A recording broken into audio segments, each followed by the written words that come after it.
Hello दोस्तों, जय माताजी। आज આપણે બનાવવાના છીએ સેજવાન ચટણી। સેજવાન ચટણી આપણે આ ફ્રેશ મરચામાંથી બનાવવાના છીએ। તો સેજવાન ચટણી સૂકા લાલ મરચામાંથી બનતી હોય છે, પણ આજે આપણે આ ફ્રેશ લાલ મરચામાંથી બનાવવાના છીએ। અત્યારે માર્કેટમાં આવા લાલ મરચાં મળતા હોય છે, તે લીધેલા છે। તેને આપણે હવે મિક્સર જારમાં ક્રશ કરવાના છે। તો આપણે આ બધા મરચાંને આવી રીતના ટુકડા કરીને મિક્સર જારમાં લઈ લઈએ અને આપણે મિક્સરમાં ગ્રાઇન્ડ કરી લઈશું। તો હવે આપણે આ બધા મરચાં કટ કરીને મિક્સર જારમાં લઈ લીધા છે।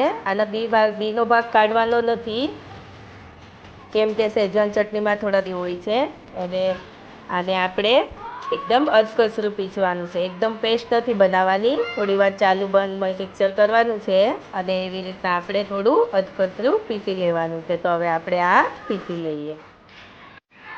તો હવે આપણે આ મરચાં પીસી લીધા છે। તો જોઈ શકો છો, એકદમ પેસ્ટ નથી કરવાની, થોડું આવું અધકચરું પીસવાનું છે।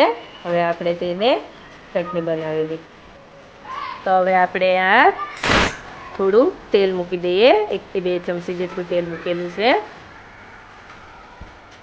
તેલ ગરમ થાય એટલે આપણે તેમાં આદુ ને લસણ લેવાનું છે। આ આદુ ને લસણને મેં બારીક બારીક સમારી લીધા છે। તમારા પાસે ચોપર હોય તો ચોપરમાં પણ તમે ચોપ કરી શકો છો, કે આને એકદમ પીસી નથી લેવાના, થોડા ઘણા અધકચરા એવા જ લેવાના છે। લસણને તમે તેલમાં સાતળવાનું છે।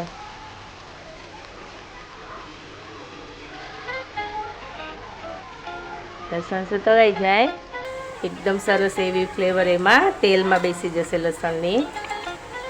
પછી આ આદુ છે તે પણ આપણે એડ કરી દઈએ।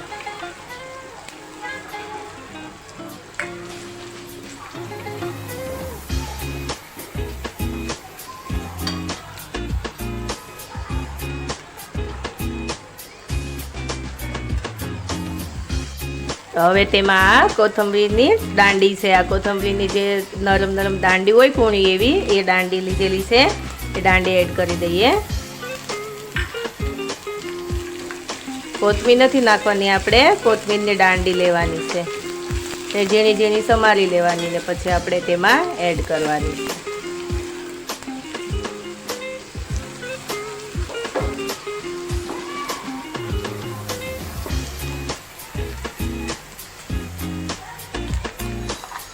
બધું સતળાઈ ગયું છે। હવે આપણે તેમાં જે પેસ્ટ બનાવી છે મરચાંની, એ નાખી દઈએ।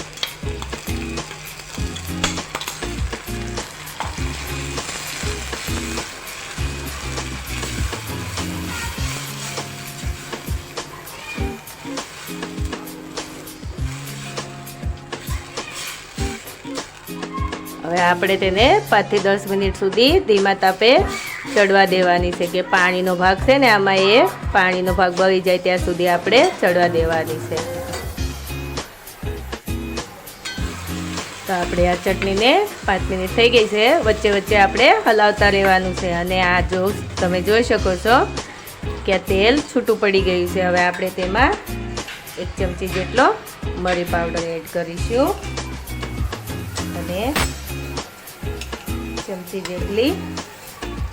ચમચી જેટલી ખાંડ એડ કરીશું, અને સ્વાદ પ્રમાણે મીઠું એડ કરીશું। બધું મિક્સ કરી લઈએ આપણે।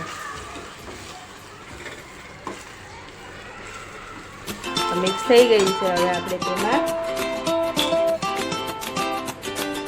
1 થી 2 ચમચી જેટલું વિનેગર એડ કરીએ છીએ। વિનેગર નાખવાથી ચટણીનો ટેસ્ટ સારો આવે છે, અને તે ખરાબ પણ નથી થતી, લાંબો સમય સુધી સારી રહે છે। હવે આપણે 2 થી 3 મિનિટ સુધી તેને ચડવા દઈએ।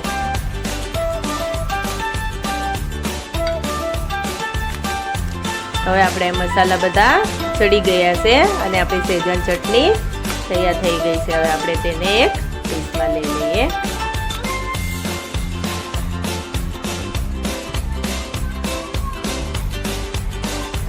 ચટણી જલ્દીથી બની જાય છે, અને ટેસ્ટમાં ખૂબ જ સરસ હોય છે। આ ચટણી તમે પરાઠા સાથે, થેપલા સાથે, કે બર્ગર પિઝા બધાની સાથે આ ચટણી સરસ લાગે છે. છોકરાઓને તો બહુ જ ભાવે છે આ ચટણી. અને આપણે આ ફ્રેશ મરચાંમાંથી બનાવી છે, એટલે મરચાંને પલાળીને બનાવવાની કંઈ જરૂર નથી. અત્યારે ફ્રેશ મરચાં આવતા હોય છે તો એમાંથી આપણે ફ્રેશ મરચાંમાંથી જ બનાવી છે. તો આ તૈયાર છે આપણી ચટણી. તો તમે પણ ઘરે જરૂરથી ટ્રાય કરજો અને મારી ચેનલને લાઈક કરજો, શેર કરજો અને મારી ચેનલને સબસ્ક્રાઈબ જરૂરથી કરજો, જેથી કરીને મારા નવા વિડીયો તમારા સુધી જલ્દીથી પહોંચી શકે.